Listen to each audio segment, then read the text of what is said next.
So I thought a nice way to ease all of us into the subject matter is perhaps first by going back in time. So imagine you're back at the end of the 18th century when we underwent the first industrial revolution. This is the time when we liberated ourselves from animal power and introduced steam-powered engines, originally for manufacturing of textiles, but then also increasingly for transport. And all of this brought a huge productivity gain for ourselves.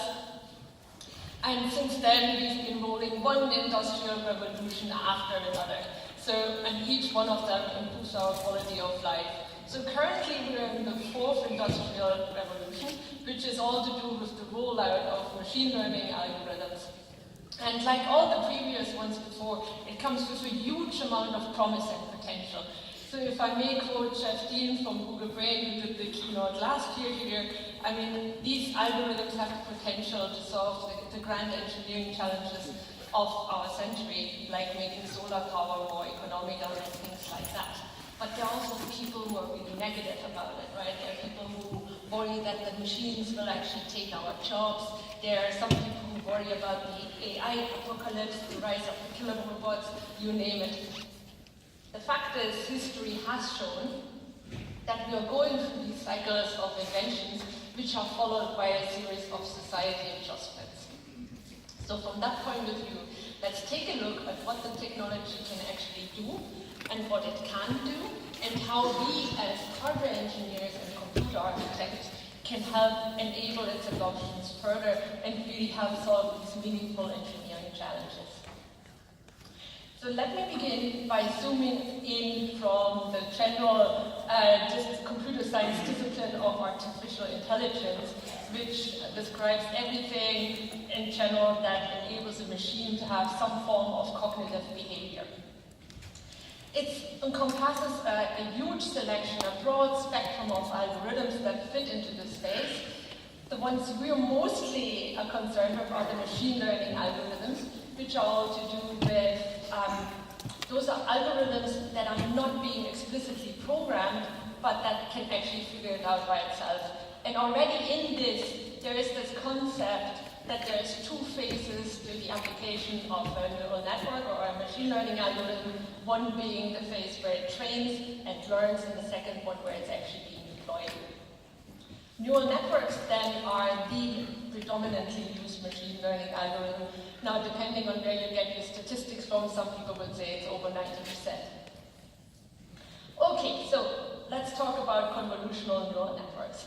From a computational point of view, they're plainly, and most of the cases, feed-forward computational graphs that are constructed from one or more layers. There's a nice picture there on the bottom of here. And each one of these layers consists basically of a number of neurons. This is where it's kind of inspired by the human. And each one of these neurons is interconnected with the outputs from the neurons from the previous layers. These connections are called synapses, and every single one of them is associated with a weight. Okay, that's all. So when I compute now my neuron, all it does is a typically linear transform of all the inputs, typically a dot product. I take the sum and then feed it in a nonlinear activation function. So that nonlinear activation function is basically the thing which makes the neuron fire, if you wish. And it's nonlinear because if it were linear, you could imagine I have basically a linear transform followed by a linear transform in one layer, followed by more linear transforms in the subsequent layers, and then you can collapse everything into one single layer. So there's nothing particularly deep about it. But while I'm talking about deep, let's touch on why this whole thing is called deep learning, because many people, you would say deep learning is synonymous with convolutional neural network. So why is it called deep? So I think that the nicest way of actually putting it is bringing it back to what you could call shallow learning. So you take a picture of a cute little cat, let me see this laser pointer, and you feed it into your neural networks. So originally, this was done with feature engineering. So you actually had a task-oriented implementation which would recognize, let's say, the pointy ears and the eyes and the whiskers and whatnot. And then all of these features would be encoded in a vector, which are then fed into a classification stage. And this was the only part which was actually trained. So for deep learning, again, we're taking the inspiration from the human brain, to be specific from the vision processing from the human brain. We're introducing a concept which is called hierarchical learning, and I actually think it's a much better word than deep learning, because really each layer builds on top of the next. So this is what it is. And now the learning happens not only on the classification part, but actually in every single layer here, okay? And what we learn here are basically from low-level features to high-level features. If you go back and compare it with your you apply it to the computer vision world, you would think, okay, I'm feeding pixels into the neural network. The first thing I do is recognize edges, then textons, then parts and objects. So you literally build one feature layer on top of the next. That's what makes it deep/hierarchical. So let's talk quickly about why these are actually so incredibly popular. And in my mind, there's basically 3 reasons for this. The first one is you require little or no domain expertise to solve a problem with a neural network. Think of it. I mean, you can solve problems now that you don't have a clue about. I mean, this is pretty powerful. A second part is that neural networks have the mathematical property of being a universal approximation function, which means the scope of problems that I can throw at, it's not only vast, it's basically infinite, okay? So that makes it also very powerful. And the third reason is that if you make it big enough and you train it hard enough, then you can outperform humans on very specific tasks.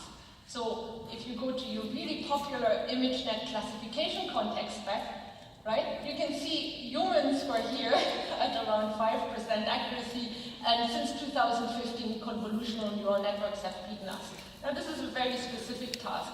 If you come across some of the headlines from Elon Musk, he says in 2030, I believe, AI is going to outperform humans on every single thing. Now, whether that's going to be true, I can't really judge, but this is the promise. And because of these reasons, right, they will increasingly replace other algorithms, like Kurt said in the introductions. They will solve problems which were previously not solvable by a computer. And third, they will solve problems which we weren't able to solve before. So this is pretty strong characteristics that you have. Now, this slide shows you, while they're being increasingly adopted in other applications, the ones where they're predominantly being deployed are computer vision, natural language processing, and speech recognition, and then many more are emerging. So computer vision, they're used, for example, for image classification, so just recognizing one object in an image. Object detection, where you need to actually recognize multiple objects within a picture, and you need to know where they are and put a bounding box around it. And then there's semantic segmentation, where you actually need, this is the ultimate thing, for every single pixel you want to know what object that actually relates to. Natural language processing, you have things like Alexa and Siri doing speech recognition. You have translation, as in Google Translate, sentiment analysis in call centers, and then for many more. I mean, you surely heard about AlphaGo, you surely are familiar with recommender systems on Netflix, but it's being adopted all across the board. I've annotated this slide with a selection of popular neural networks. Now, they are mostly there for your reference. You might recognize some of the names like ResNet 50, AlexNet, VGT, or DeepSpeech2. But there are many more that are emerging now. So, as I said earlier, with all the machine learning algorithms, I first have a training phase where I make the neural network basically learn a specific application, and then I have a deployment phase. So training refers to the process for a machine to learn by optimizing a model from labeled data. So there was some poor soul who labeled all these pictures, and in ImageNet that would be 1.2 million pictures with what is actually in there, right? The inference refers using the trained model to predict or estimate outcomes for new inputs that the neural network hasn't seen before. So training is typically done in the cloud, and Aravan and Bill will talk a lot about the challenges that they will face in this space. And inference is particularly interesting when deployed on the edge, like IoT, smartphones, and the like. And Song Han is going to cover exactly the challenges that are being faced there. So, but let me take you now, like step for step, what actually happens in the whole process. So we begin by a completely untrained neural network. It's a ResNet 50, so it's a state-of-the-art network. And we initialize the network in a particular way, and now we throw the first picture at it of a cute little doggy. So the doggy picture goes into the neural network, it propagates through the layers, and the neural network ventures the first guess. Says it's a cat.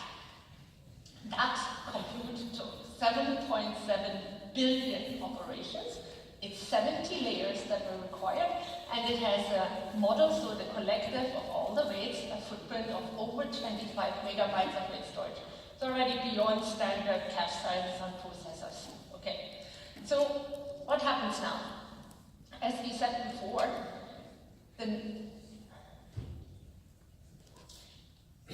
I have actually all the data labeled, so I'm telling the neural network that it's wrong. It's actually a dog. So the neural network can from this compute the error, and minimizing this error that comes out, that's basically the name of the game during the training phase. And there's different algorithms thrown at it, such as stochastic gradient descent, and the part 3 will go into much more detail on that, what this happens. But you're basically looking at the error function, you compute the gradients, the derivatives, so you can follow the slope down to the actual minimum. So this is what we're doing. So the error has back-propagated, so these are basically derivatives. You build the gradients across the various layers back to the input. That took 23 billion operations, and it had a model size, a compute storage requirement of over 300 megabytes. Okay, now it's getting really intense. Now, that was just one image. To train, I need to run the whole data set. Now, this is not 1.2 million images of cats and dogs, there's many other things, but it's a total of 1.2 million images that are stored in the neural network, right? So, multiply the amount of compute. Now, with 1.2 million, and you're looking at peta operations. Furthermore, I don't do this just one time, I actually do this 100 times. We use so-called epochs, and every epoch I change some of the hyperparameter settings in order to minimize the error function. So I do this 100 times, I'm now looking at exa computing, right? So this is quintillions of operations that I have. So just for order of magnitude of what you're dealing with the workload to accelerate, for inference, it's billions of operations and tens of megabytes, and for training, it's quintillions of operations and hundreds of megabytes. Just order of magnitude is important to know. So if I pack everything that I've just said in a bit of pseudocode, it would look something like this. So you have nested for loops, right? Overall epochs, overall images, run the inference, run the backprop, and update the weights. So, worth pointing out that the inference in itself and the backprop is another set of nested loops, right? There's a lot of nested loops going on. And furthermore, I would like to introduce the concept of batching, because usually I do the inference and the backprop on not over single images, but I always build like little groups of images to take this out. In many ways, this is already an optimization technique, but it's so common that I'd like to actually introduce it as part of the algorithm. So let's take a look at the ingredients of the neural network soup, if you like. So there's basically, as I said before, you have a number of layers. You have the classification layers at the back, and you have the feature extraction layers at the front. So typical layers that you will find in here are fully connected layers. They're like the potato in the soup. Like they're everywhere, and typically in the classification part. And in the feature extraction stages, you typically have a mixture of convolutional layers and pooling layers, and sometimes, depending on what you do, recurrent layers. Activation and batch normalization are kind of the salt and pepper in here. They feature in all parts, and they come back. And I leave the slides in for your reference, but perhaps we skip it in the explanation for the sake of time. Okay, so let me take you through the most important layers that we have here.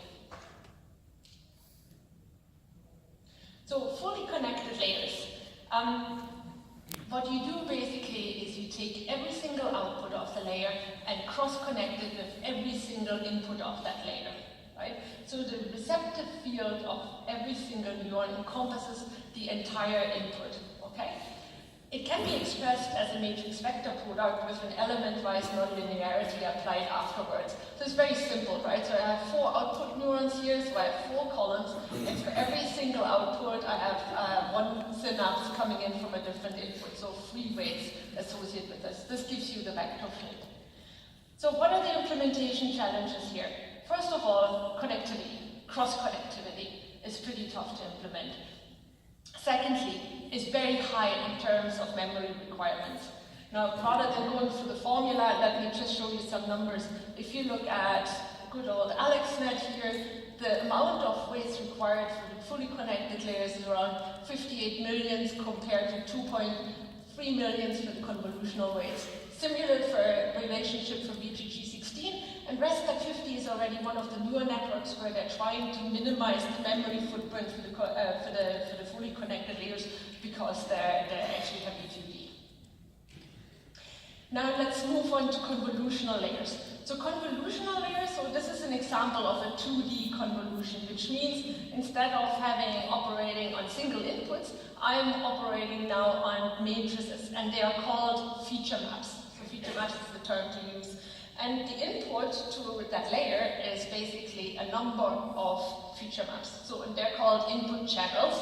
And out of the convolutional layers, there's a range of output channels. Okay? So what I do now is I run a convolution over the input feature maps. I've animated this, so hopefully this is sort of easy to understand. So what I do is to compute this output pixel in that feature map in one of the channels, I'd have a convolutional window over my input feature map. I multiply it with the filter. So that's the first term that I have over here. Then I do the same thing with the next filter and the next feature map, add it on top of it, and then I do it with the last feature map of the last input channel, okay? And then I go and slide the window over to the right, so I'm basically sliding my window across the whole image. This is an example where the stride, so the step is 1 to the right, but it can be an arbitrary number, there is no restriction. Okay, so now I compute the one to the right, then I compute this one, and then I compute this one. And then I do the same thing for all the other channels. So now I'm going to the next channel, and I have a different set of rates to compute the next channel. So this is how it works in principle. To accelerate this implementation, what people do is they lower this onto a matrix multiply operation using a so-called triplets matrix. You might have come across this in different contexts before. So the triplets matrix, to explain it here, it's actually relatively simple. So for simplicity's sake, I've just said it's 1 input channel and 1 output channel, okay? So what I do is, so I take the filter and I stripe it into a vector, okay? And then I take this window in the input feature map and I stripe it across the column, okay? So when I compute this one, it's basically the dot product of that filter with that column in the triplets matrix. And then I move the sliding window into the next, right? And then I put that one down here. And because there's an overlap between the 2 sliding windows, I'm going to have data duplication within the matrix. So this is basically the name of the game. I basically throw data duplication at the problem so that I can map everything on a matrix multiply, and then I can take advantage of heavily optimized linear algebra libraries such as OpenBLAST, CUDA-BLAST, and CUDNN. So here I'm just visualizing on what happens when you go away from 1 filter to multiple filters. I just basically extend the line within the input vector, and as I go to more output channels, I add more rows here, and the corresponding thing is what happens in the triplets matrix. Okay, so what is the challenge with the convolutions? I think you probably get the picture already. There's a huge amount of channel connectivity again, even though that the receptive field of each neuron is reduced. There's every single input channel is broadcast to all the output channels. So there's a connectivity thing, again, which is challenging for implementation. And secondly, it's a huge amount of compute, right? So here again, some example networks, and you can see the compute in a convolution compared to a fully connected layer is enormous. So 90% of the compute is in the convolution, really. And because of this, there's all these new layer types being invented, which I would call the non-dense convolutions. For example, one-by-one convolutions with reduced dimensionality, the number of channels. There's squeeze layers, shuffle layers, shift layers, and I'm going to leave this all to Song-Han to explain in greater detail. Another challenge which is worth pointing out, which is, let's say if you want to spatially unfold your neural network inside the computer architecture, is that you have to watch out for the data dependencies. So the data dependency in the neural network for the convolutional layer is basically a pyramid shape, right? If you think of it, I always compute one neuron out of the receptive field, which is the size of the filter, and as it expands this, I go to the previous layer. So it ends up a pyramid, and that's by design, because that's actually exactly this concept of hierarchical learning that you see here visualized in the data dependencies.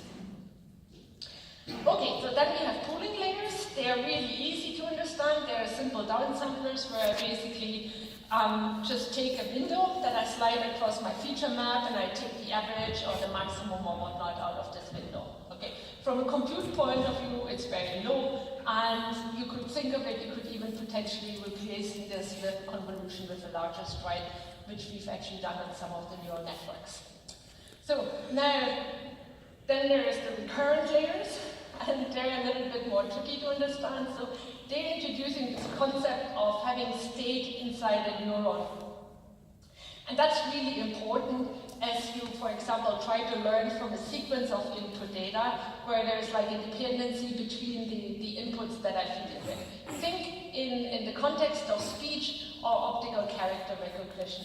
And it's really intuitive why you need this. So for example, if I would give you the letter L and say, try guess what's coming after the letter L. It could be any of the letters of the alphabet. You don't really have a clue, right? But if I say it's A-P-O-C-A-L, you would probably guess that the next letter is Y. So the sequence gives you the context that allows you to venture the next guess.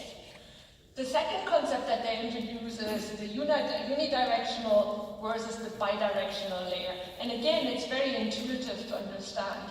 So for example, so the idea is that I give you the beginning and the end of the sentence at the same time. So for example, I give you the sentence I ... you, and you would have to guess what's in the middle. Now, it could be a whole spectrum of things that could stand in the middle, but you would probably guess that it's a verb, right? So it constrains the idea, the number of possibilities that you have to exercise. So there's also more sophisticated types than like a simple state emerging, such as GRUs and LSTM layers. And there the idea is simple, that I make it more complex such that I can learn over longer sequences. The challenges in implementing this, you probably have already a feel for it. It introduces additional data dependencies from processing previous samples within the same input example, and when you do it bidirectionally, it gets even worse, because what it means now is if I put a whole word into the first layer, I have to feed it in from one side and the other side, and I can only start the compute of the next layer when I'm actually completely finished. Okay? So it really limits the scope to which you can parallelize this. And then we have meta layers. You probably have heard about ResNet and the introduction of residual layers, which were introduced to make larger networks more trainable. The skip connections that are in here that bypass the convolutional layers allow you to propagate the gradients better across the really large, deep networks. And then GoogleNet you might have come across as well. They've introduced the inception layers, and there the idea is very simple, that you basically want to have different features have different spatial footprints. So what you do is you combine convolutions of different sizes together in one single layer. And there's many, many more emerging. There's combinations of inception layers and residuals and whatnot. In terms of implementation, if you think about implementing an accelerator for this, what you have to be aware of that you're now looking at nonlinear topologies, where you're actually branching and can have different types of layers in different parts of the graph. Okay, so let's go and deep dive into the computation and memory requirements of these neural networks. So please don't doze off, bear with me. I'm going to go live on the formula. This is mostly for your reference, okay? So I'm just going to gloss over and try to get across the concepts. And then if you really want to do something with it, you can later on look up the formula. And I make a lot of simplifications. For example, I don't have state or required layers in here, so I'm just going to look at the basic compute of each layer. I'm going to look at the memory requirement for the weights, the memory requirements for the activation, so all the data that flows in and out of the layer. Everything in red is memory, everything in black is compute, okay? And the total requirement of the neural network is just the sum out of all the individual layers. Okay, let's get into this. So let's start with the forward pass or the inference. So for the fully connected layers, we know already the amount of weights that we need. It's basically the product out of the number of output neurons times the input neurons. Remember, I had a matrix shown on one of the previous slides already, and all I do is multiply it by the size of the data type. Activations is just the number of inputs or outputs multiplied by the size of the data type and multiplied by the batch size. Remember, we always do several images at the same time. And the amount of operations that we're doing is the cross product out of the number of inputs and outputs. I multiply it by the batch size for the number of images that I send in, and I multiply it by 2 because I always do multiply, accumulate. Okay, so roughly speaking, that's already the fully connected layers. Convolutional layers are a little bit more difficult because now I have to take care of the feature map dimensions and the filter dimensions. So for weights, I need all the filters, so input channel multiplied by output channel, multiplied by the size of the filter, multiplied by the size of the data type. Activations is batch size, multiplied by the feature map dimensions, multiplied by the number of channels, multiplied by the size of the data type. And the operations, I have the combination of the filter size, the input-output channels, feature map dimensions, batch size, and again the factor 2 for multiply and accumulate. And this is as far as steep as I'm going to go, so we're going to leave the recurrent layer for reading on later afterwards. There's simplifications in here. I'm not looking at stride, I'm not looking at padding and many other things, so just take it as a rule of thumb. So backdrop gets more complicated. So I have the forward pass as for the inference, right, with activations and weights in here. And now in the backpropagation, if you recall from the beginning, I have my activation gradients coming in from the previous layer. Now I have to compute the activation gradients that go to the next layer. And the way I do this is I basically have to build the derivative of the inference function, which is equivalent to a matrix multiplied with the transposed version of the weights. So from a compute point of view, this is roughly similar to the inference compute. And then I have to do the same thing for the weights. I have to compute the weight gradient at the same time, and that's basically a matrix multiplied with a transposed version of the activations from the forward pass. That gives me my weight gradients. Then I apply some sort of optimizations. So this is where things like learning rate, dropout, momentum, and all that come in. And then I update my weights. In terms of compute, training is 2 times the amount of activations for one single image passing through, right? Because I have activations and activation gradients. The weights is about 3 times because I need to store also weight gradients, weight updates, and weights. And the terms of operations, the weight updates are very small, so it's basically 3 times the amount of the inference compute. So that's your rule of thumb for one image in the data set, okay? Now we've gone through the trouble and plotted these numbers up for a broad spectrum of neural networks. So we've taken multi-layer perceptrons, ImageNet classification, object detection, semantic segmentation, and so on. Speech recognition, really the most popular networks you're going to come across. Y-axis shows gigaops and megabytes respectively, and the bars are the dark blue is the amount of gigaops in inference, and the light blue is the amount of memory footprints. And it's an eyesore. I mean, you don't have to read the numbers, but the observations here are simple. Inference is hard, right? You're looking at up to hundreds, so from a few gigaops to hundreds of gigaops. It is also big in terms of memory footprint, right? You're well will be above cache sizes of standard processors, so you have to go off chip. And then there is a huge variation in this, right? This is what makes it really hard from an architecture point of view. And it's even a huge variation within the subgroups, right? Within the individual classes of algorithms. And then we look at training. Now, this is not running the whole data set and all the epochs, just one image, batch size 1. And you can see that this was where the inference was, so it's much harder, but we knew this from the formula already, right? And what you can see in this one, training is even harder. We knew this, but here it is confirmed. And there is also equivalent to inference and huge variation even within the subgroups. So what that actually means in regards to the compute architecture, I always like using UC Berkeley's roofline models to visualize this. And many of you are probably familiar with it, but just in case, I'm going to take you quickly through it, how to interpret the graph. So we have on the y-axis, we're showing theoretical peak performance for different platforms. I have here V100, P100, P4, P40, the whole NVIDIA spectrum of training accelerators. I have TPU and inference accelerators. I have TPU V1 from Google. Okay, and then on the x-axis, I basically show a spectrum of applications represented through the arithmetic intensity. So that is basically the the number of operations that I have to execute per read and write from memory.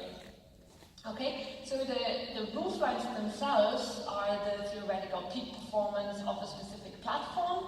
So the flat bit on top is really just the theoretical peak performance, compute performance, and the slanted bit is where you're basically memory bound, where you basically, your memory bandwidth is too slow to feed the data into your compute area to saturate the compute, okay?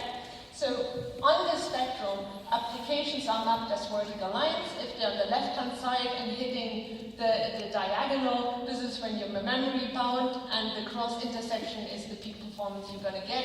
If it's over to the right, you're going to be actually compute bound. That's where you want to be. Okay, so let's take a look. So we have the compute, we have the memory. If you make certain assumptions about where the rate memory and the activations are stored, I can compute now the arithmetic intensity for all of these neural networks that I had there. Now, you don't have to go in detail through this, but I just did one exercise. Assume the weights, because there's a bigger off-chip. Actually, the TPU V1 is designed to keep weights off-chip. Then, and the activations stay on-chip, which hopefully works in most cases. We find the arithmetic intensity is typically below 6. So if you go look at the graph, it's below 6. And that's also kind of what comments. So they're really relatively memory intensive and typically memory bound on your typical computer architectures. This also confirmed, this graph is from the TPU paper, which visualizes for a broader spectrum on different types of neural networks. So in summary, to put it simple, from a requirement point of view, significant amount of memory and computation. I hope I got this across, meanwhile, a huge variation between topologies and within them. You have, furthermore, fast-changing algorithms. So if you look at the publications coming out on arXiv in regards to machine learning, there were 1,700 in last year. Don't ask me what it's going to be this year, right? It's crazy, the way this stuff is changing all the time. You have some special functions that you need to cater for in terms of activations and batch form, these non-linearities, and what's more so, they are also changing. There is new ones being used, so you have to make sure that you build in a certain amount of flexibility. But on the positive, they're incredibly parallel, so there's huge scope for parallelizing the compute.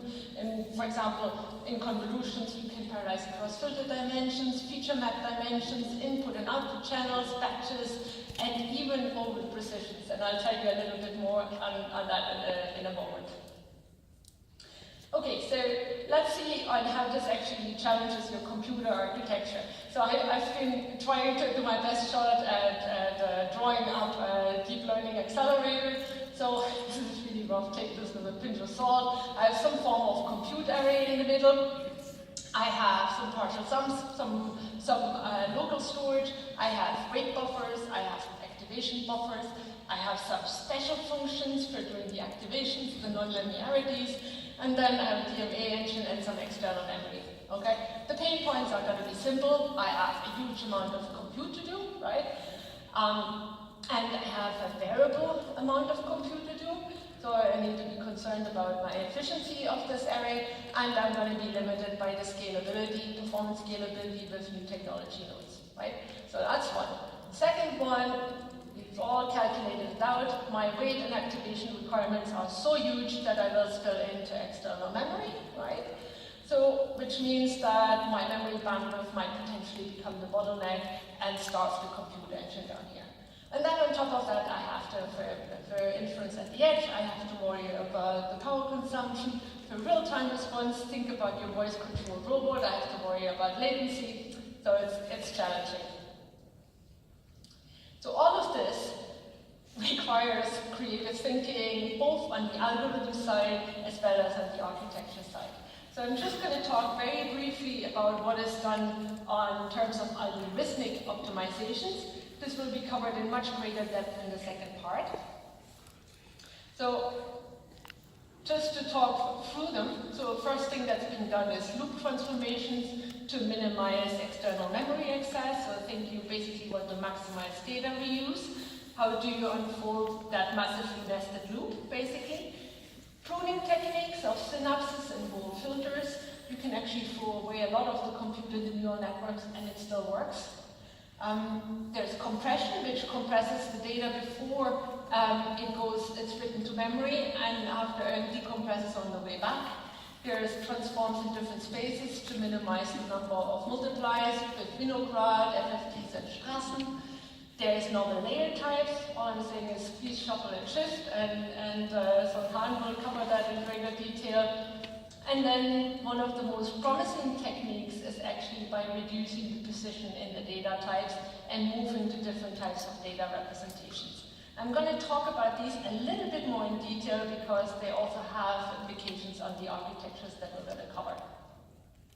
So why is reducing precision? What's the potential in it? There's three big reasons. The first is, if you remember the formula, it's a linear reduction in memory footprint, right?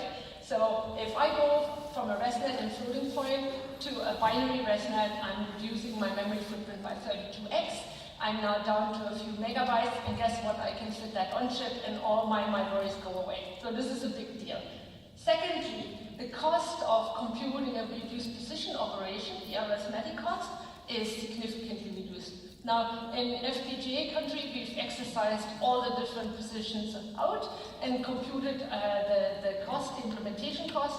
We see about 100x going from a 32-bit floating point down to a binary operation, which means the footprint is 100x smaller. Now I can instantiate 100 times more, and because neural networks are incredibly parallel, I get performance scalability by a factor of 100. So this is huge. So visualize this in a growth line. This shows one FPGA maxed out with arithmetic, and the theoretical peak performance scales up by a factor of 100 to basically petaops. The second part, of course, is because I'm reducing the memory footprint now, I can stay on chip completely, which means my arithmetic intensity of these three different networks moves now to the range where I'm no longer memory bound. So these two combinations make it really worth your while. The third part is inherently saves power. I'm not going to go in detail, but it applies to both ASICs and FPGAs. This is a well-known graph from Mark Horowitz, and often used by Bill Daly, which shows the inherent power consumption, energy cost of different types of operations. So what you result with is it's a compromise, because nothing is ever for free. So if you reduce the precision in your neural network, guess what happens? You lose information and you increase your error rate or reduce your accuracy. So what we've done here, there's actually a lot of work behind this graph, is we've taken the error rate of ImageNet top 5, right? ImageNet classification top 5 error rate. And over the years, and this is a range of publications that come out, is a range of in-house experiments, Orange line is floating point, and you can see the floating point networks have become more and more accurate. They are now around 2%. However, they are flattened out. They're not getting much better. What's more, so to go from one point to the next involves an insane amount of compute. Like they're using ensembles and multi-crop, so you go like 1000x compute for 1% more or something like that. So it's unrealistic to expect that you're going to deploy a network with that accuracy. Okay? So this needs to be stated very clear. The raindrops which are coming down, those are the reduced precision neural networks. They are all 8 bits and smaller. And what you can see, they are rapidly improving, right? And we're now at a stage where we're well below 10%. If I can recommend the latest publication from Microsoft Research, QNet, outstanding accuracy for reduced precision neural networks.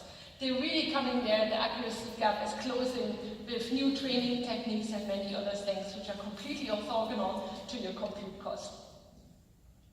So everything, and this is really important, this is something very much at my heart, is a design space trade-off, right? So there's always a cost for something. So you're going to have on this one on the axis is the compute cost of implementing a specific neural network, and on the y-axis is the error rate. And ideally, you want to be down here in the lower left-hand corner, 0 cost and 0 error. But that's of course not possible. So you go through the closest points from the lower left-hand corner, and those are basically your Pareto